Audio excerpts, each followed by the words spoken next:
Shalom Aleihim, Besem Yeshua Hamasiah, salam sejahtera di dalam nama Tuhan Yesus Kristus. Bersama saya, Pendeta Henry Tandianta BBS. Sebelum kita membahas tentang tema hari ini ya, dari Pak Jati ya, dari Pak Jati di kota Surakarta, Solo, Jawa Tengah ya, Pak Jati Solo. Sebelum kita membalas WA ini, saya kena lagi flu saudara.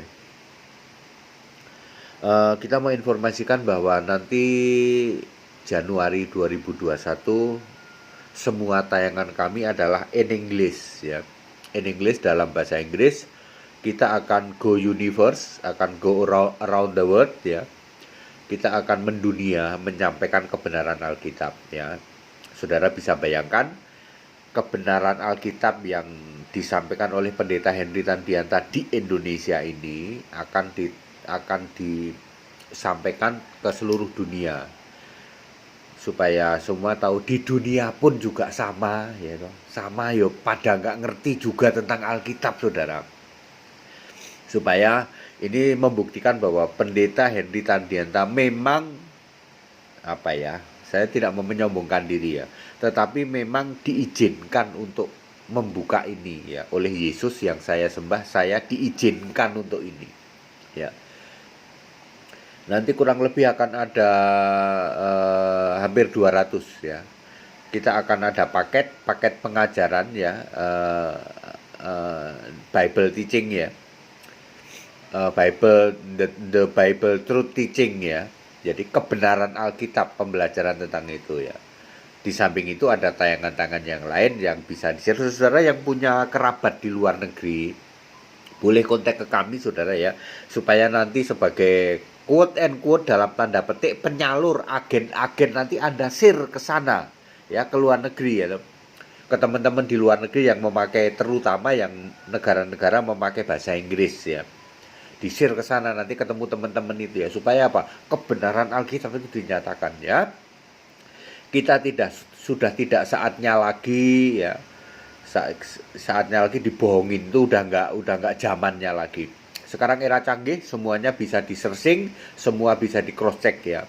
Makanya kenapa Pendeta Henry Tandianta menjadi super viral ya. Super viral, dibahas di mana-mana Pendeta HTD ini ya. Jadi omongan di mana-mana ya. Pendeta-pendeta tuh ngomongin HTD semua ya. Wah ini gimana ya, nggak bisa dibantah, tapi mau gimana kita ini ya, Tritunggal ini sudah tumbang ini sekarang ini. Setiap Anda ngomong-ngomong Tritunggal di medsos langsung dibully, jadi bahan bully ya. Orang Muslim juga paling demen membuli Tritunggal ya.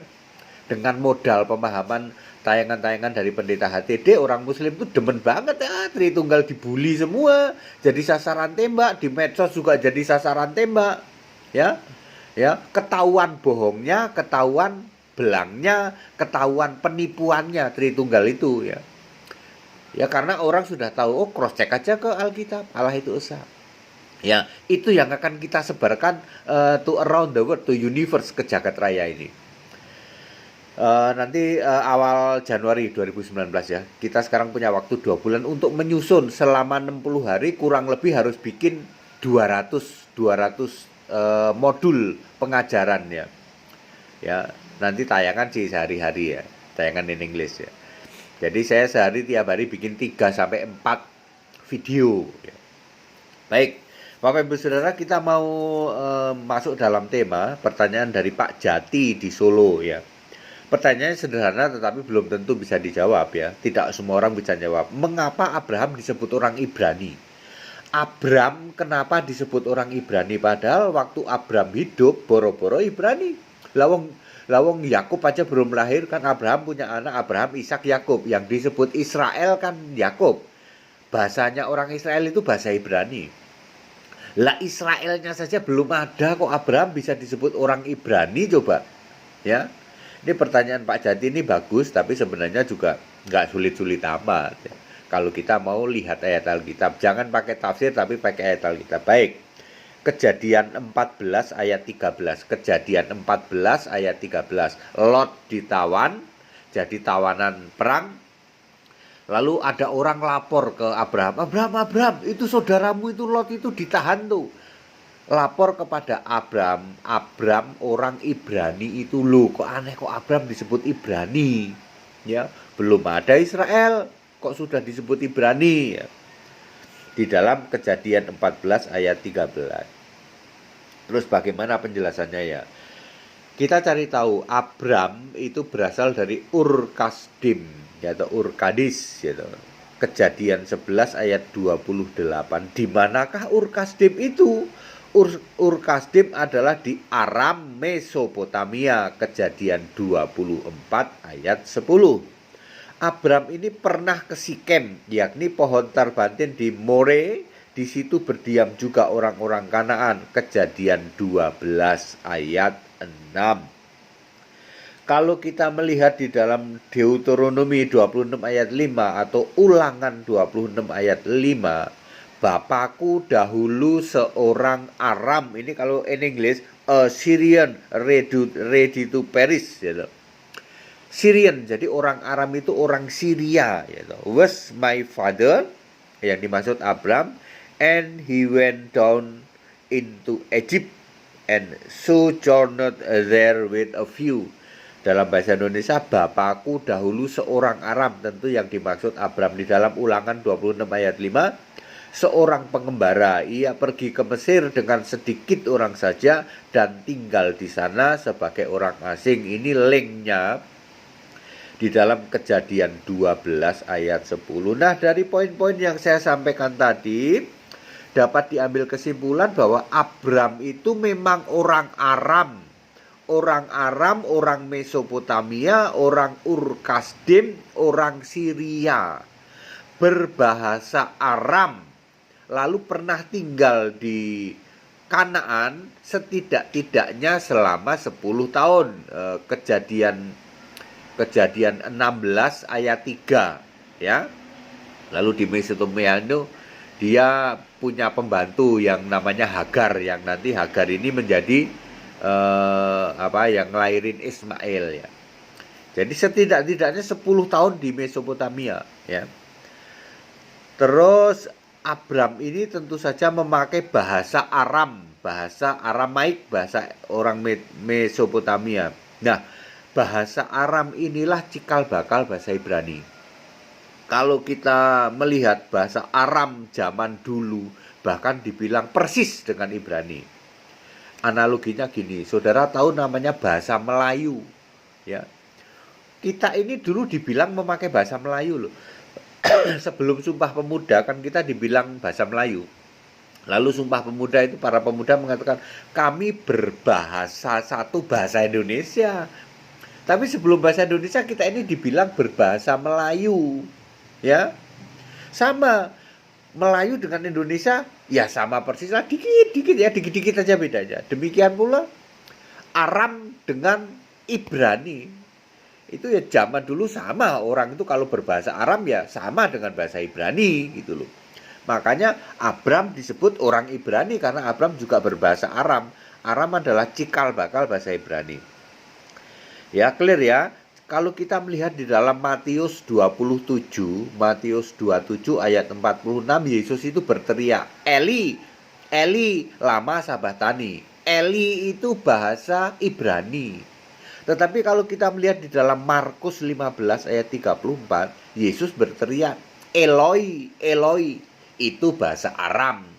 Jadi Eli bahasa Ibrani, Eloi bahasa Aram. Lu kok mirip Pak? Ya sama tadi itu Melayu dengan bahasa Indonesia. Dulu sebelum Ikrar Sumpah Pemuda, bahasa Indonesia disebut bahasa Melayu. Aram dan Ibrani wis padha wae sami mawon sama, ya. Perkembangan terbaru makin kesini ada dikit-dikit beda. Lalu orang Israel menyatakan diri bahasa kami adalah bahasa Ibrani. Itu akarnya adalah bahasa Aram. Maka Abram disebut orang Ibrani. Boleh nggak? Boleh. Boleh saja. Apalagi kitab Kejadian ditulis oleh Musa. Musa adalah era setelah Israel, artinya setelah bahasa Ibrani muncul, ya. Jadi begitu penjelasannya ya Pak Jati di Solo, Jawa Tengah, Kejadian 14 ayat 13, kenapa Abram disebut orang Ibrani. Tapi Abram ini juga diklaim orang Arab. Ini dia saudara ya. Yang menggelikan, saya geli ya, saya itu geli. Bahasa Arab ya mirip-mirip sama bahasa Arab, you know. Sebenarnya mirip juga. Tetapi Abram ini udah mulai dari umur 75 tahun ya ke Kanaan sampai matinya sudah wis jadi orang Israel ya toh, bolak-balik ke Mesir, kemudian menetap lagi, pernah ke Kanaan, terus ke Mesir, terus ke mana lagi tuh. Ya itu semua ya. Artinya perjalanan Abraham itu, tapi Abraham ini tidak pernah ke Arab, itu nggak pernah. Asal muasalnya dari Syria, dari Aram Mesopotamia, masuk Syria ditulisnya. Dulu mungkin Syria itu termasuk Irak segala itu masuk Syria mungkin dulu ya loh. Ya. Yang jelas Abraham terus diklaim katanya Abraham juga orang Arab katanya. Kalau Ismail betul itu menurunkan nanti orang Kedar, Nebayot itu orang-orang Arab, akhirnya nanti jadi orang Arab ya. Tetapi Ismail itu juga tidak pernah ke Arab. Ismail itu muter-muter di daerah situ, daerahnya deket-deket sama Mesir situ sampai matinya. Baru keturunan berikutnya ya, keturunan berikutnya dari Ismail itulah menurunkan orang-orang Arab yang sekarang itu ya. Abraham, Ismail tidak pernah sampai ke Arab. Jadi kalau ada yang mengklaim seperti itu, Ibrahim malah membangun tempat ibadah di Arab, ya tidak mungkin ya. Itu kebenaran Alkitab. Jadi jangan mau Pak Jati dicekokin dengan dongeng-dongeng gitu. Abraham bangun kuil neng Arab di Arab, malah berdua lagi Abraham sama Ismail, ya tidak mungkin karena Abraham juga tidak pernah ke Arab, Ismail juga muter-muter di situ-situ aja ya sampai matinya. Generasi keturunan berikutnya betul. Nah, ini Abram ini makanya menjadi bapaknya orang Israel. Bapak kami Abraham kan selalu begitu, yaitu di dalam Yohanes pasal 8 itu ayat berapa itu? Ayat sekitar 35 sampai 40 itu kan sebut-sebut Abraham itu bapak kami gitu. Ya. Bahkan di perjanjian lama juga disebut-sebut Abraham bapak kami di dalam Yesaya 63 ayat 16 itu Abraham tidak tahu gitu tentang kami, malah disebut begitu ya. Orang Israel itu rada tegar tengkuk. Tapi disebut-sebut Abraham itu bapaknya orang Israel ya. Jadi clear Pak Jati, saya sudah jawab mengapa Abram disebut orang Ibrani ya. Clear karena asal muasalnya dari bahasa Aram menjadi bahasa Ibrani. Monggo Pak Jati, silahkan Bapak mau ikut sekolah Alkitab, silahkan. Yang sekolah Alkitab bahasa Indonesia, kalau mau ikut Bible Truth Teaching itu sekolah Alkitab bahasa Inggris, silahkan ikut juga ya. Modulnya sedang kami buat. Nanti kami akan launch mungkin dari Desember, kami sudah launch sebulan setengah lagi atau 2 bulan lagi kami launch itu belajar Bible Truth Teaching in English ya. Itu memang untuk overseas, untuk around the world, untuk universe. Itu pengajaran Alkitab bahasa Inggris, tapi juga akan ada khotbah-khotbah saya dalam bahasa Inggris. Pengajaran Alkitab tentu saja boleh belajar. Khotbah-khotbah bahasa Inggris itu gunanya yang di-share. Maka saudara-saudara kalau punya kontak yang di luar negeri, silakan, terutama di negara-negara yang berbahasa Inggris.